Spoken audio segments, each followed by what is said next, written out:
Dan French here with LV Home Experts, the show in studio with Chakits, Krulsawat with Simply Vegas, and also in studio with Joey Andron, also from Simply Vegas. And it's Joey Day. We're going to talk to Joey. Joey, what's happening, man? How's the family? How you doing today? It's good, baby. It's good. You're loving it, huh? Hey, what did you do before real estate? DJ in Miami Beach. Wow. DJ. Hey, did you really get things like moving? Oh, man, it was the best. Yeah, I did for 8 years. Everybody started to get your name? Yeah.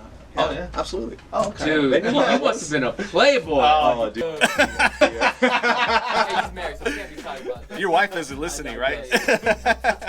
But did you know, Joey, he is a cyclist. Oh, are you, Joey? No. How do you think he got here?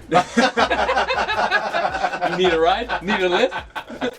Where do you cycle, man? You go like, you know what I used to do is I used to go mountain bike riding. See, because I just bought one. What'd you do with it? Not yet. I'm still waiting on you. You said you were gonna buy one. Well, I'll tell you, where do you go ride at? You ride a street bike? Yeah, I ride a Canyon road bike. Like a 10-speed? Sweet carbon, you know. It's got a little basket. Somebody ride on the handlebars? No, I'll tell you what though, that's probably one of the best things about living in Las Vegas is the outdoors, man. Like you can just get into it, whatever you want to do, right? But I live in Inspirada, Okay. So I'll ride from Inspirada and go all the way out through the Red Rock Loop, which is like 67 miles. A lot of people ride out there, right? Yeah, it's beautiful. It's my favorite ride out here. Look, I'm gonna put something together. You know, I see a lot of people trying to hike. There's a lot of hiking spots around Vegas. Yeah. You know, so I'm gonna put something together because I'm really curious. I don't know how many places there are, but I went right around, you know, where you go up Charleston and then you come around Red Rock. Yeah. If you keep going around, it goes into a circle. You end up at Blue Diamond, but there's like 4 or 5 places there that you can go hiking. Yeah, Calico Basin's amazing. It's not too difficult. I mean, you can get difficult if you want to, but there's just really nice walking trails. You're climbing over some rock. They got a rookie trail. Hey, That is the rookie trail. there's this place called Turtlehead Peak. So we walked up it, actually hiked up it, and it was pretty tough on the terrain. It was probably like 4 hours. And I remember we took this real big buff dude, right? He was like, yeah, I'm gonna do this. I'm in training. I'm in UFC. I was like, all right, let's do this. This guy had like weights on his legs, right? And like the chest. And this dude was buff. And he was doing it. By the time we were like into it for like 2 hours, this guy was peeling this stuff off his ankles and just like leaving it. He was like, forget this, bro. I'll tell you, dude. You know, I was out, and there's a lot of people out. You know, I went over there to check it out the other day, and you know, a lot of people are starting to hike. You know, but I was driving there before, like when COVID, there was nothing going on. Everything was blocked off. So I think everybody in outdoor life here, I think is pretty amazing. You know, there's not really much you can't do. It does get too hot, but I mean, you got the sights. You know, down by Bonnie Springs or Old Bonnie Springs. You know, all that down there. If you want to go out and do just a nice, you know, cruise.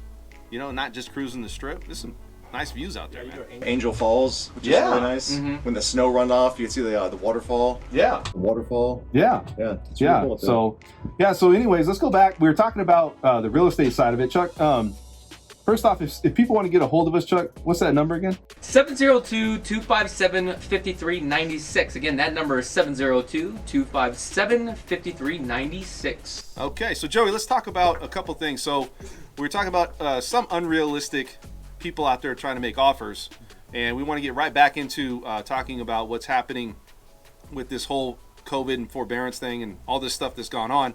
Are you still seeing caution from people about buying? Like, what is the questions you typically get?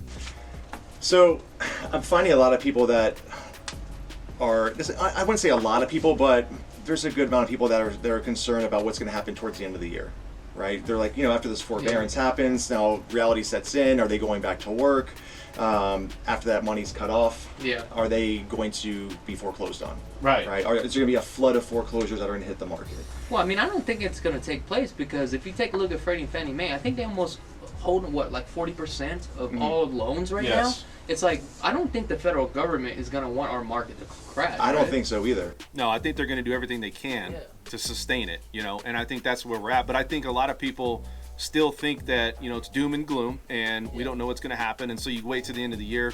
Maybe they think this whole all this dust is going to settle and then they're going to be able to buy a home. But the biggest thing we always get is markets going to depreciate? Are they, house prices? I get text messages, emails, questions all the time.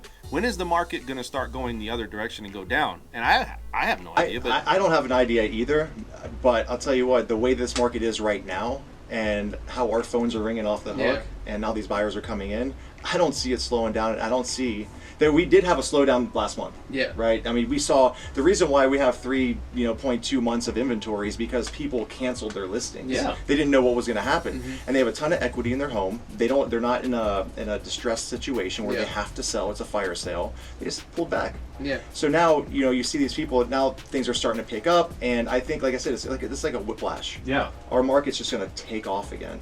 So I think it's strong. Once that forbearance runs out, people are already going back to work.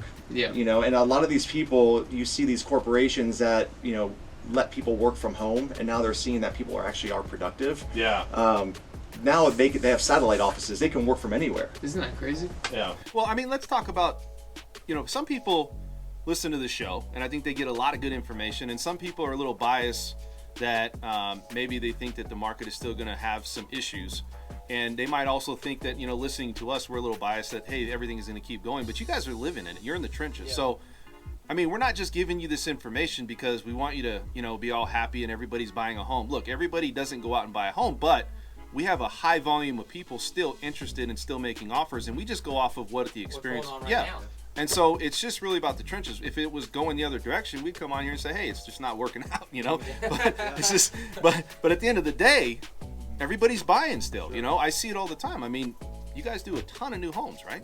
Pretty much. That's pretty much our business, is new homes. And I think the reason why is because, again, a lot of our clients are from out of state, and everybody wants something that's brand new. Because on the resale side, you can't really get everything that you want, but on a brand new home, you can with all the options that you can pick and choose. Plus, also, let's talk about the price difference. You look at if somebody's going out and buying an existing home right now, and because the prices are really not much different than, say, buying a new home. Now, there's some custom homes out there that run you pretty high, right? 800 to $1 million. Well, it just really depends on what price point you're looking at. I mean, if you're looking at the price point 350 and below, you're pretty much out of the market at this time. Okay. But then if you're looking around, like, let's say if we did Summerlin. If you were going to buy a brand new home in Summerlin, it's probably going to cost you about $500,000. If you bought a resale, it'd be about $450,000. Got it. Yeah. So, I mean, you do have that option, but now it just comes down to, if you bought a resale home, does it have all the things that you want? If it does, then go for it. If not, right, you only got 6 out of 10, but on a brand new home, you're willing to, pay $50,000 more. You're going to live there for another 10, 15, or 20 years, or you're going to retire there, then maybe that's something that you want to move forward with. So there's not a huge price difference between buying, let's say, a new home versus, like there's a price point. You talked about it, $450,000. Yeah. Okay. So if you bought a home at $550,000, is there really, yes, it's newer, but let's say the house at $450,000 is about 5-10 years old. Is there really a huge difference? Obviously the new home is more desirable, but is there a huge difference? So people are looking at it going, well, why am I going to spend $450,000 if I can get this for $550,000, and I'm just going to wait and I'm going to try to get a new home? Well, it's kind of hard to predict that, and here's the reason why, is because it just depends on the neighborhood. Sometimes you may run across that situation where you get an older home, but you get more of a bigger square footage. It really does come with the pool, but sometimes you can get a smaller home, and it really depends on that neighborhood. Like Summerlin is pretty much neck to neck, so you have to look at both sides. There's not one answer that fits, everything. So. When you're looking like the Enterprise area or like in the Henderson area, and you're looking at the resale homes, and a lot of people want that larger square footage. Resale is definitely the way to go. For the price per square foot of what you're getting, larger bedrooms, larger great rooms. In the newer homes, they've kind of gone to that family room style or open concept, 3-bedroom, 2-bath, or 2.5 bath. That's like if you went out to the Northwest, you're paying about $169 a square foot versus $198 a square foot in Summerlin. So again, what you're really paying for is you're paying for location, right?